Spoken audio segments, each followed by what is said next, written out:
first lived in Latvia as a diplomat between 1996 and 1999, a few years after Latvia regained independence from the crumbling Soviet Union.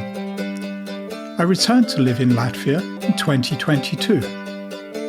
This podcast series is based on my observations and experience, with some history and comparisons with my home country of England on aspects of life in Latvia and things to see and experience.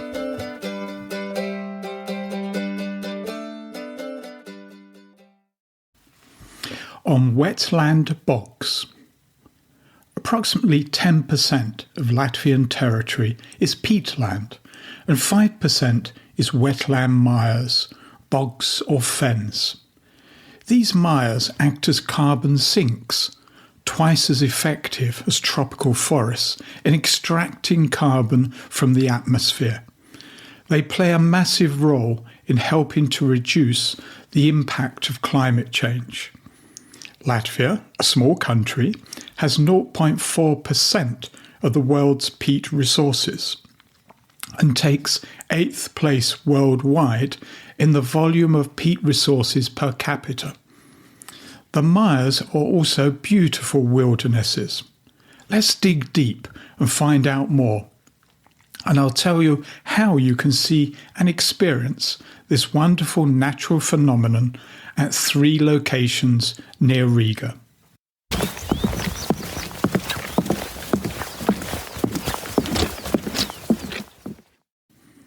The technical bit in 1 minute. A wetland is an area of land that is usually saturated with water.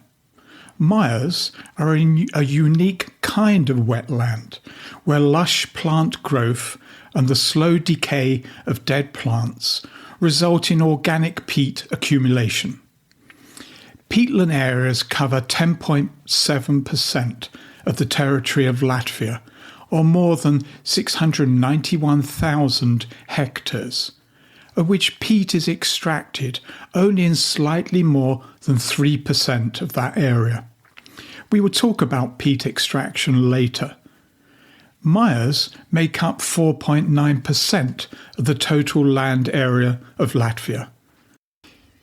There are 2 types of mire in Latvia: bogs, ombrotrophic, and fens, minerotrophic. I'll explain those terms. A bog is a mire that contains most of its water from rainfall. A fen gets most of its water from the soil or groundwater.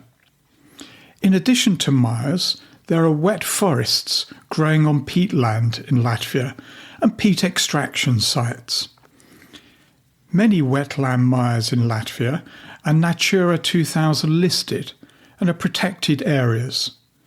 The UN Convention on Wetlands, Ramsar, has designated 6 sites in Latvia as wetlands of international importance.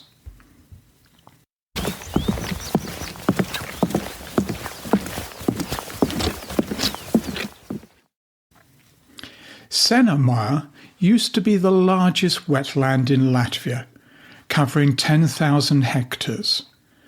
However, in Soviet times, much of that area was drained and peat was extracted as fuel bricks, or agricultural fields were established in place of the bog.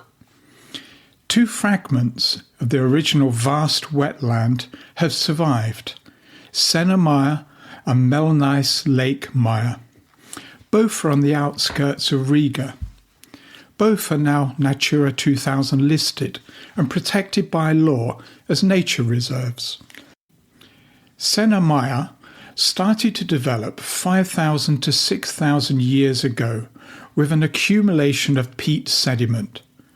About 4,500 years ago, raised bog vegetation started to dominate in the mire, and the peat layer, which grows 1 millimetre a year, is now about 5 metres in depth.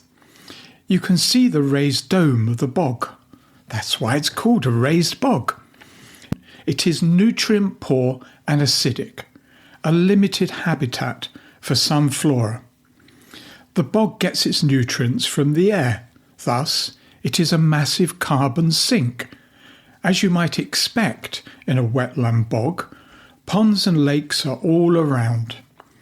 A high water level is important to keep the peat-producing moss healthy.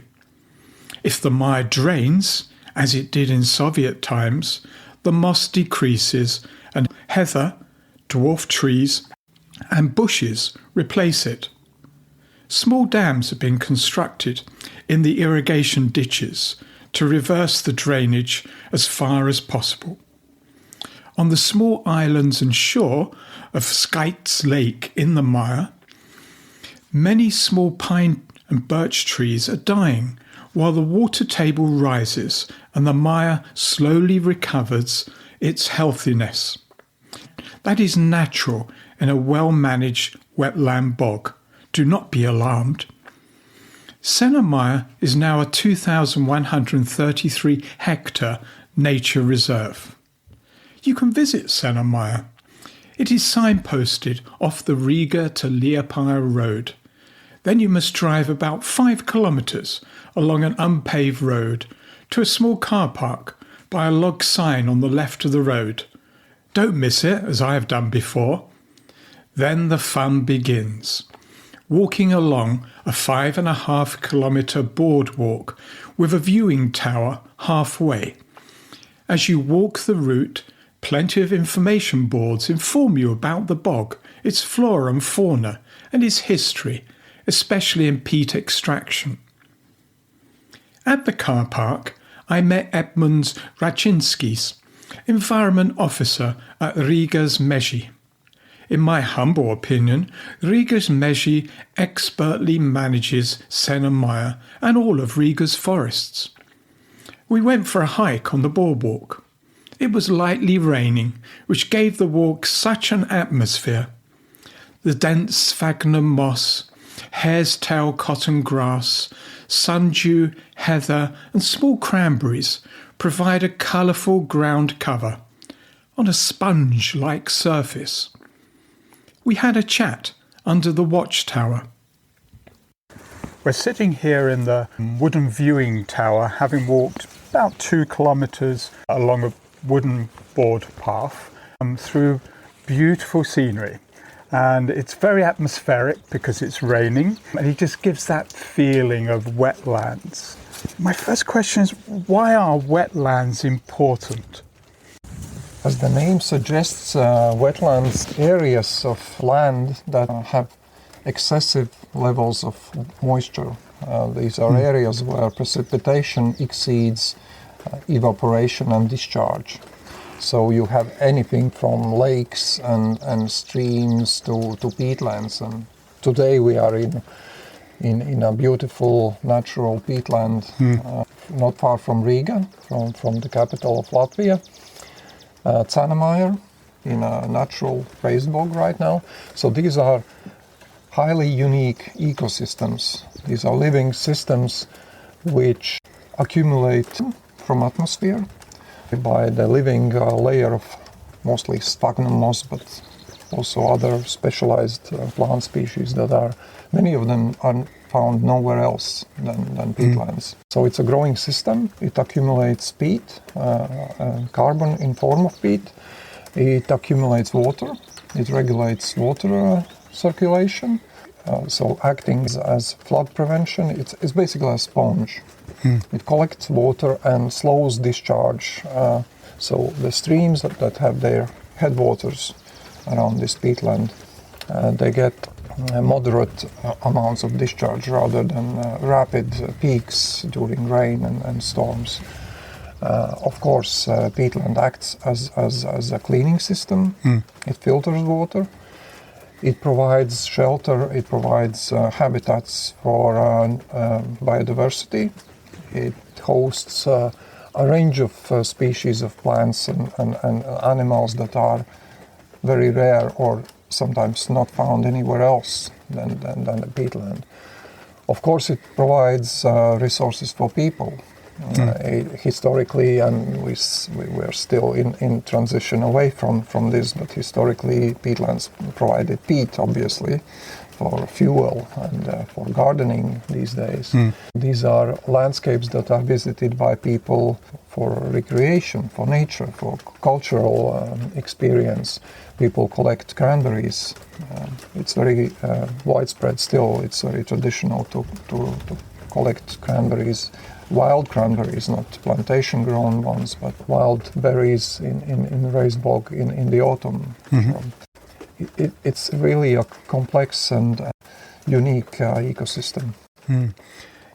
As we were walking along, you mentioned that Latvia used to have 10% of its land area used to be wetland, bog, but now reduced to 5%, which is still a significant amount of the territory of the country. Why is that? Is that just nature and the way the world has happened?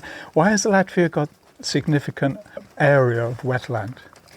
Well, Latvia sits in that part of Northern Europe where all the conditions meet in a favorable way for peatlands. Like its geography, its climate, its geology. So basically, precipitation exceeds evaporation and discharge. And these areas collect moisture, they collect water, and they have suitable plants that can join the circulation and start producing peat. It's common for northern latitudes to have elevated areas of peatlands, and of course relatively less people in these parts of the world, of Europe in general. It's less inhabited, so it has had less pressures from farming, from forestry than elsewhere in, for example, in Central and Western Europe. Peatlands have also been found, but they have been exploited more intensively. Are there any threats to Sēnemaja or other wetlands in Latvia? I would say the best examples of peatlands in Latvia have already been mostly included in protected area networks. Yes. They don't have direct threats like they had a few decades ago, for example, again by peat extraction, by drainage.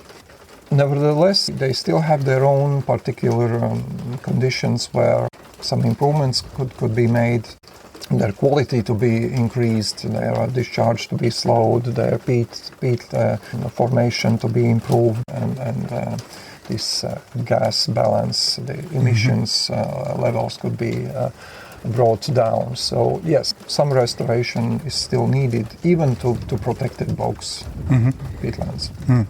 Yeah, and you mentioned earlier that Sēnemaja is only a short distance from Riga, capital of Latvia. I think it was 20 minutes drive it took me to get here. How can people experience Sēnemaja or the wetland bog? What's the best way to do it? Well, for a start, if people haven't been actively going out in peatlands and it's something new to them, then of course the best advice would be to come to this Sēnemaja pathway, this wooden pathway that we used to get in here. So it's very convenient, it's easily accessible by car, and people can walk and use even wheelchairs and baby carriages on parts of this pathway without disturbing the natural habitat and without actually needing rubber boots even. Yes. So it's very safe. It's a safe way to come here to see the landscape, to see the plant species. You can see, like, we're sitting here and we see the cotton grass right behind us, and there are sun dews and others, like cranberries. We saw lots of cranberry stems and leaves on the moss, and sphagnum moss, which is the forming agent of this natural system. So yeah, it's easy. But then the next level would be to actually go off-road, to go off-path. Then you need some rubber boots, some knowledge, some maps, perhaps a guide, and then you can really experience. You can have it seen and felt firsthand. What's the best time to visit Sēnemaja? Actually, you can come here any time of year. It will look different. It will sound different. Here we are in the middle of May and birds are singing despite the rain. If you came in winter, even in the winter time, especially if it's been freezing for some time, you can walk easily across the otherwise soft and somewhat treacherous terrain. You can walk across when it's frozen solid. So it looks different in different times of year, and autumn is a nice place. I mentioned cranberries. You can come and it's carpeted by red berries in good spots. You can collect a handful just at one single spot. So yeah, it has like any natural place, it has its own details in any time.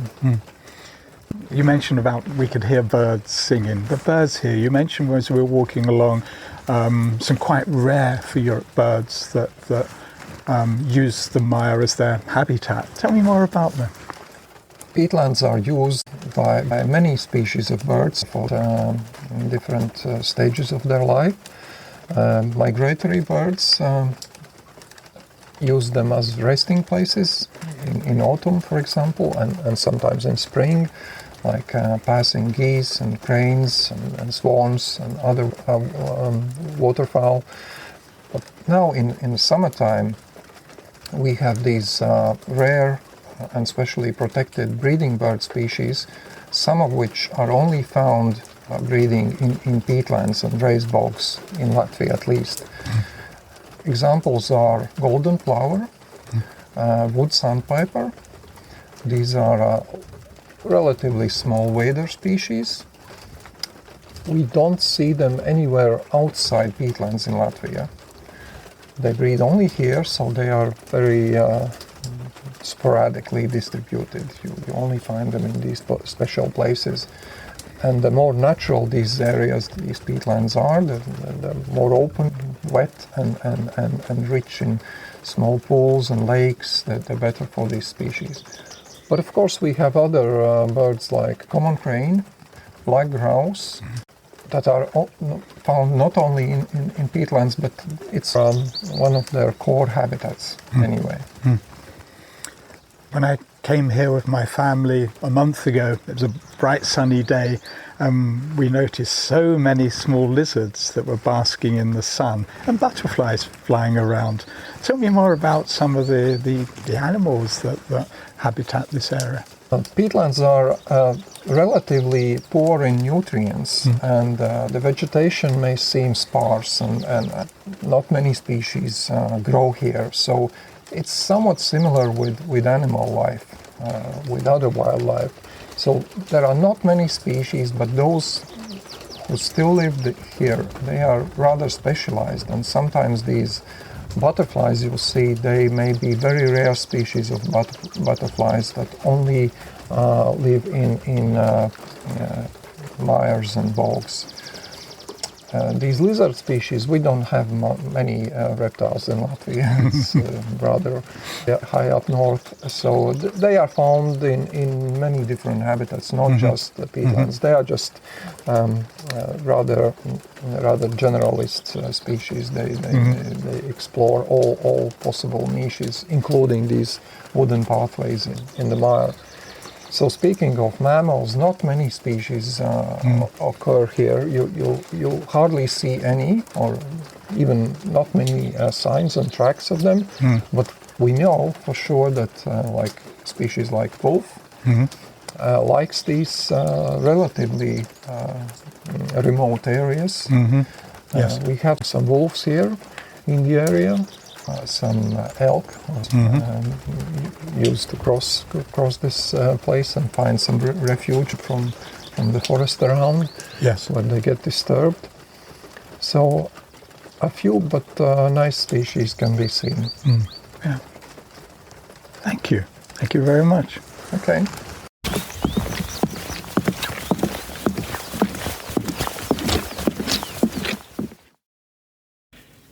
As we started the walk, it was very noticeable that the peat extraction area to the side of the nature reserve was bare of any flora or fauna, just a massive field of dark brown peat. Edmonds said it had operated since Soviet times, before Senna Mire became a nature reserve in 1999. He described the mire as a carbon sink and the peat extraction site as a carbon source, as the process of peat extraction releases carbon into the atmosphere. Basically, carbon sinks absorb more carbon than they release, while carbon sources release more carbon than they absorb. The comparison between the two areas is visually stark, let alone knowing that the mire greatly helps reduce climate change, twice as effective as tropical forests, Edmonds said. Yet, peat extraction accelerates the climate emergency. Peat extraction is limited by law in Latvia. Peat bricks are no longer used as a heat source since their popularity in the 1960s and 70s, but consumers still have a strong appetite across Europe and the UK to buy bags of peat in their local gardening centres. 95% of Latvian peat is exported for horticultural use. Please check the contents of the bag of earth you find in the shop and buy non-peat-based products. Every small action will make a difference in our fragile world.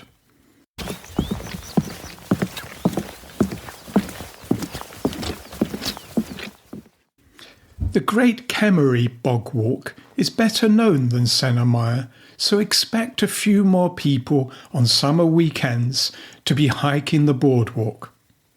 Take a signposted left turn off the Riga to Ventspils road, past a cemetery to a paid car park. The Great Kemery Mire is one of the largest raised moss bogs in the coastal lowland of Latvia. Its area is 5,000 hectares. The bog is around 8,000 years old. The mosses have formed a peat layer up to 8 metres thick, the top of which is still alive and growing. The bog is characterised by a labyrinth of elongated lakes, giving it special scenery.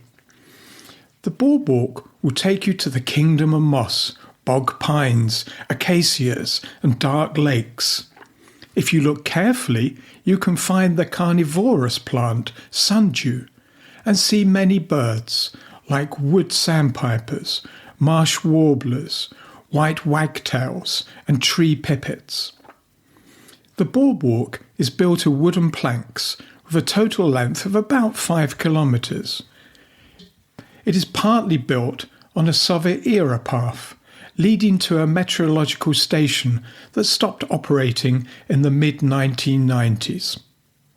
Due to a very intense load, the boardwalk became worn out and could no longer be patched up. It was closed for safety reasons in 2008. The boardwalk was reconstructed as part of a project funded by the European Union and officially opened in 2013.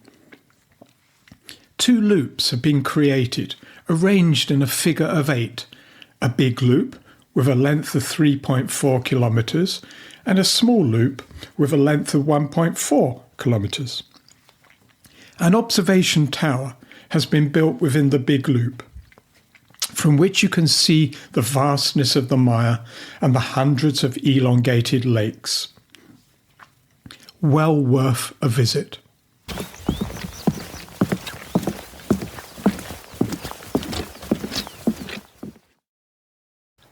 I will recommend a half-day road trip that takes in Lake Canieris, recognised by the UN as a wetland of international importance, and Kemery Nature Park with its forested peatland fens. If you travel from Riga, take the Ventspils road that skirts around Jurmala. After crossing the bridge over the Lilupa River, turn right before the petrol station. Then right again. After about 500 metres, you need to turn left. You can only legally do this by turning into a lay-by and doing a U-turn, backtracking for a short distance. Really weird traffic construction. Go straight until the signs for the main road to Kolka, where you turn left. A slow journey follows through many rather drab villages. Then turn left at Lap Mes Siems, signposted direction Antin Siems. The paved road will end, but keep going. You will see Lake Canieres on your right. Park on the side of the unpaved road by the information board and wooden sign. Lake Canieres is a lagoon-type lake formed after the retreat of the sea and is a protected nature reserve within Kemeri National Park. With some 1,122 hectares in water surface size, there are 14 islands on the lake populated by water birds. More than 200 bird species have been identified in Lake Canieres, out of a total of 342 bird species registered throughout Latvia. During migration, more than 10,000 water birds seek shelter here. A bird watcher's dream. Since 1995, Canieres has been recognised by the UN Convention on Wetlands as a wetland of international importance. The lake is shallow, with an average depth of less than 1 metre. The best time for bird watching at Lake Canieres is spring and from the second half of summer to the first half of autumn, when birds are migrating. You can see and hear great bitterns, reed warblers and grasshopper warblers, sometimes spotted cranes and little bitterns. Maybe even see a sea eagle hunting over the lake. Take a short walk to the shore of the lake. Look out for the junipers. On your left is a wooden viewing tower. You can get a great view of the lake from the top of the tower. In the opposite direction, you will see the Reed Trail. This is a 2.5 kilometre loop trail. The first part is the most fun. A 600-metre wooden boardwalk is installed on pontoons that link two islands through the reeds on both sides of the boardwalk. You are literally walking on water. The boardwalk moves a bit. It is floating, but is safe. At the end of the boardwalk, keep going in the same direction through a light forest.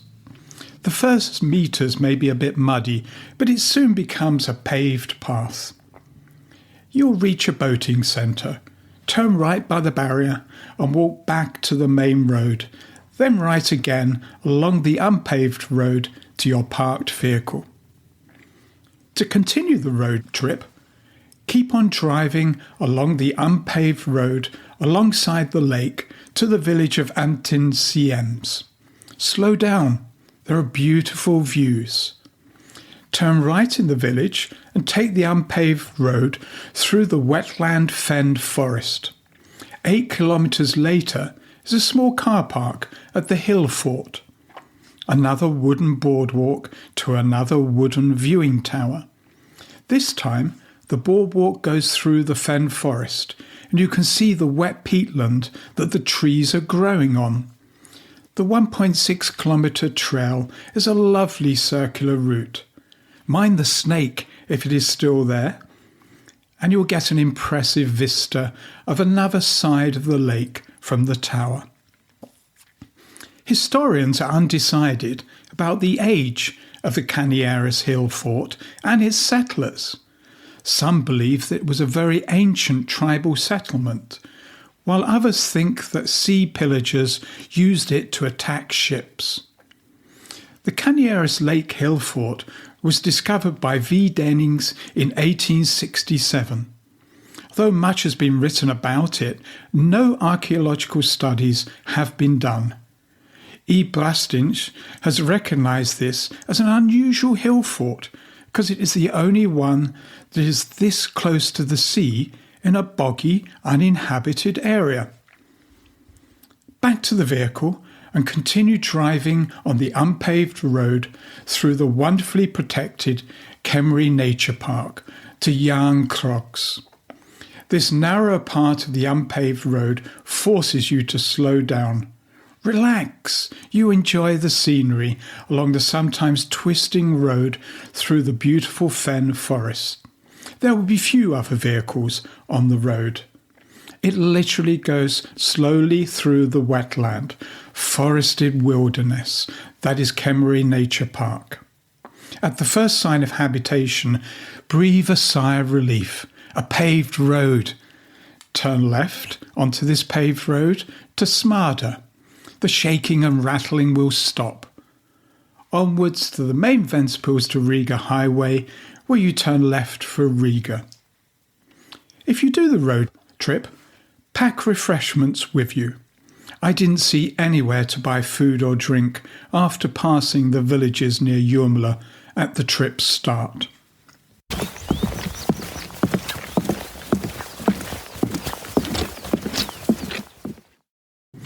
Without some history and tradition, this would not be an Englishman in Latvia episode. So a Latvian folk tale about Tirel bog, otherwise known as the Great Cymru bog that we described earlier. When Napoleon came to Riga, he was accompanied by soldiers of many nations, including a regiment of Prussian black hussars in black uniforms with skulls on their hats. Whenever the regiment encountered Russian soldiers, they killed them. The black hussars never surrendered. They were particularly ruthless and killed Latvian farmers as well. When frost came, the farmers hiding in the bogs were visible to the hussars. In desperation, Latvian farmers gathered, armed themselves with spears, farm equipment, axes, and attacked the hussars between Orlean and Kekava, in a narrow place where the hussars' horses were stuck in the snow. After a long battle, the Latvian peasants destroyed the entire hussar regiment. It is also told differently that the hussar regiment rode towards the farmers on the frozen Tirel bog. The devil woke up from the clatter of horseshoes on the frozen bog and dragged all the hussars of the regiment into the mire. I rather like that second version of the story.